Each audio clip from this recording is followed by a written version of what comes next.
आज की कहानी है सेवा की कहानी। आपको कहानी पसंद आए तो मेरे चैनल को ज़रूर सब्सक्राइब कीजिए और शेयर कीजिए। मैं चेन्नई में कार्यरत था और मेरा पैतृक घर भोपाल में था। अचानक घर से पिताजी का फ़ोन आया कि तुरंत घर चले आओ, कोई अत्यंत आवश्यक कार्य है। मैं आनन फानन में रेलवे स्टेशन पहुंचा और तत्काल रेलवे आरक्षण की कोशिश की, किंतु गर्मी की छुट्टी होने के कारणवश एक भी सीट उपलब्ध नहीं थी।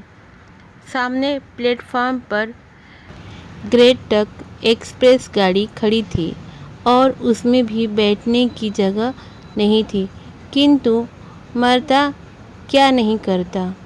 घर तो कैसे भी जाना था। बिना कुछ सोचे समझे सामने खड़े साधारण श्रेणी के स्लीपर क्लास के डिब्बे में घुस गया। मैंने सोचा इतनी भीड़ में रेलवे टीटी कुछ भी नहीं कहेगा। डिब्बे के अंदर भी बुरा हालत था। जैसे तैसे जगह बनाने हेतु एक बर्थ पर एक सज्जन को लेटे देखा तो उससे याचना करते हुए बैठने के लिए जगह मांग ली। सज्जन मुस्कुराए और उठकर बैठ गए और बोले, कोई बात नहीं, आप यहाँ बैठ सकते हैं। मैं उन्हें धन्यवाद दे वहीं कोने में बैठ गया। थोड़ी देर बाद ट्रेन ने स्टेशन छोड़ दिया और रफ्तार पकड़ ली। कुछ मिनटों में जैसे सभी लोग व्यवस्थित हो गए और सभी को बैठने का स्थान मिल गया और लोग अपने साथ लाए हुआ खाना खोल कर खाने लगे। पूरे डिब्बे में भोजन की महक भर गई। मैंने अपने सहयात्री को देखा और सोचा बातचीत का सिलसिला शुरू किया जाए। मैंने कहा, मेरा नाम आलोक है और मैं इसरो में वैज्ञानिक हूँ। आज ज़रूरी काम से अचानक मुझे घर जाना था, इसीलिए साधारण स्लीपर क्लास में चढ़ गया, वरना मैं ऐसी वातानुकूलित श्रेणी से कम में यात्रा नहीं करता। वो मुस्कुराए और बोले, वाह, तो मेरे साथ एक वैज्ञानिक यात्रा कर रहा है। मेरा नाम जगमोहन राव है। मैं वारागल जा रहा हूँ। उसी के पास एक गांव में मेरा घर है। मैं अक्सर शनिवार को घर जाता हूँ। इतना कह उन्होंने अपना बैग खोला और उसमें से एक डिब्बा निकाला। वो बोले, यह मेरे घर का खाना है, आप लेना पसंद करेंगे? मैंने संकोचवश मना कर दिया और अपने बैग से सैंडविच निकालकर खाने लगा। जगमोहन राव, यह नाम कुछ सुना सुना और जाना पहचाना सा लग रहा था, किंतु इस समय याद नहीं आ रहा था। कुछ देर बाद सभी लोगों ने खाना खा लिया और जैसे तैसे सोने की कोशिश करने लगे। हमारी बर्थ के सामने एक परिवार बैठा था, जिसमें एक पिता, माता और दो बड़े बच्चे थे। उन लोगों ने भी खाना खाकर बिस्तर लगा लिए और सोने लगे। मैं बर्थ के पैताने में उकड़ू बैठकर अपने मोबाइल में गेम खेलने लगा। रेलगाड़ी तेज़ रफ्तार से चल रही थी। अचानक मैंने देखा कि सामने वाली बर्थ पर 55-57 साल के जो सज्जन लेटे थे, वे अपनी बर्थ पर तड़पने लगे और उनके मुंह से झाग निकलने लगी। उनका परिवार भी घबरा कर उठ गया और उन्हें पानी पिलाने लगा। परंतु वो कुछ भी बोलने की स्थिति में नहीं थे। मैंने चिल्लाकर पूछा, अरे कोई डॉक्टर को बुलाओ, इमरजेंसी है। रात में स्लीपर क्लास के डब्बे में डॉक्टर कहाँ से मिलता। उनके परिवार के लोग उन्हें असहाय अवस्था में देख रोने लगे। तभी मेरे साथ वाले जगमोहन राव नींद से जाग गए।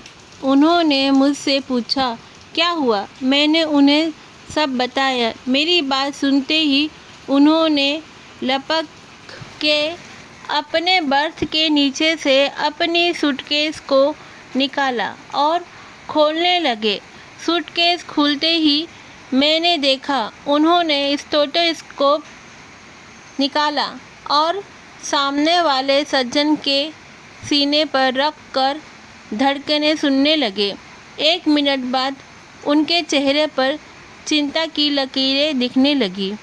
उन्होंने कुछ नहीं कहा और सूटकेस से एक इंजेक्शन निकाला और सज्जन के सीने में लगा दिया और उसका सीना दबा दबा कर मुंह पर अपना रुमाल लगाकर अपने मुंह से सांस देने लगे। कुछ मिनट तक CPR तकनीक से कृत्रिम रूप से श्वास देने के बाद मैंने देखा कि रोगी सहयात्री का तड़पना कम हो गया। जगमोहन राय जी ने अपने सूटकेस में से कुछ और गोलियां निकाली और परिवार के बेटे से बोले, बेटा यह बात सुनकर घबराना नहीं। आपके पापा को गंभीर हृदयाघात आया था। पहले उनकी जान को खतरा था, परंतु मैंने इंजेक्शन दे दिया है और यह दवाइयाँ उन्हें दे देना। उनका बेटा आश्चर्य से बोला, पर आप कौन हो? वो बोले, मैं एक डॉक्टर हूँ। मैं इनकी तबीयत के बारे में पूरा विवरण और दवाइयाँ पर्ची पर लिख देता हूँ। अगले स्टेशन पर उतर कर आप लोग उन्हें अच्छे अस्पताल ले जाइए। उन्होंने अपनी बैग से एक लेटर पैड से एक पर्ची निकाली। जैसे ही मैंने उस लेटर पैड पे उनका व्यक्तिगत विवरण पढ़ा, मेरी याददाश्त वापस आ गई। उस पर छपा था, डॉक्टर जगमोहन राय, हृदय रोग विशेषज्ञ, अपोलो हॉस्पिटल, चेन्नई।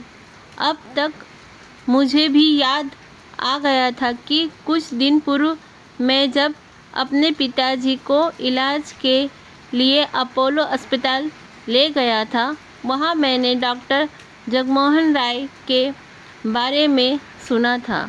वो अस्पताल के सबसे वरिष्ठ विशेष प्रभावशाली हृदय रोग विशेषज्ञ थे। उनसे मिलने का समय लेने के लिए महीनों लगते थे। मैं आश्चर्य से उन्हें देख रहा था। एक इतना बड़ा डॉक्टर रेल की साधारण श्रेणी में यात्रा कर रहा था और मैं एक छोटा सा तृतीय श्रेणी का वैज्ञानिक घमंड से वातानुकूलित श्रेणी में यात्रा की बात कर रहा था। और यह इतने बड़े आदमी इतने सामान्य ढंग से पेश आ रहे थे।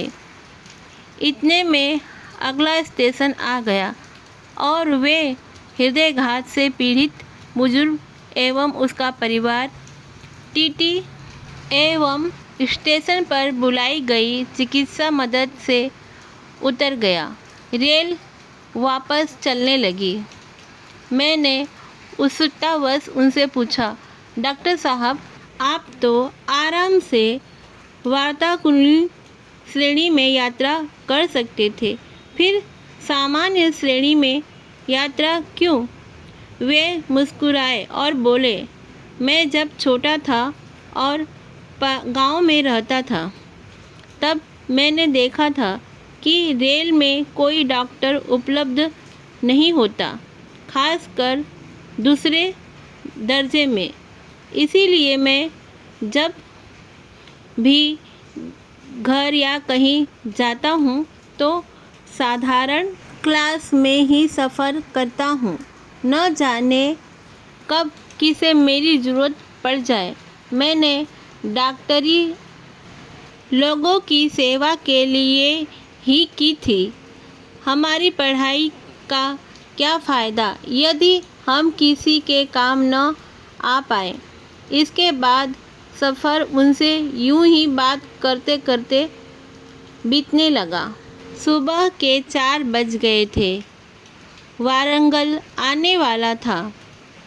वे यूं ही मुस्कुरा कर लोगों का दर्द बांट कर गुमनाम तरीके से मानव सेवा कर अपने गांव की ओर निकल लिए और मैं उनके बैठे हुए स्थान से आती हुई महक का आनंद लेते हुए अपनी बाकी यात्रा पूरी करने लगा। अब मेरी समझ में आ गया था कि इतनी भीड़ के बावजूद डिब्बे में महक कैसी फैली। यह महक उन महान व्यक्तित्व और पुण्य आत्मा की महक थी जिससे मेरा जीवन और मेरी सोच दोनों को महका दिया। आपको ये कहानी पसंद आई तो चैनल को सब्सक्राइब कीजिए, एक लाइक कीजिए और शेयर कीजिए। क्या अच्छा लगा कमेंट कीजिए। कहानी सुनने के लिए धन्यवाद।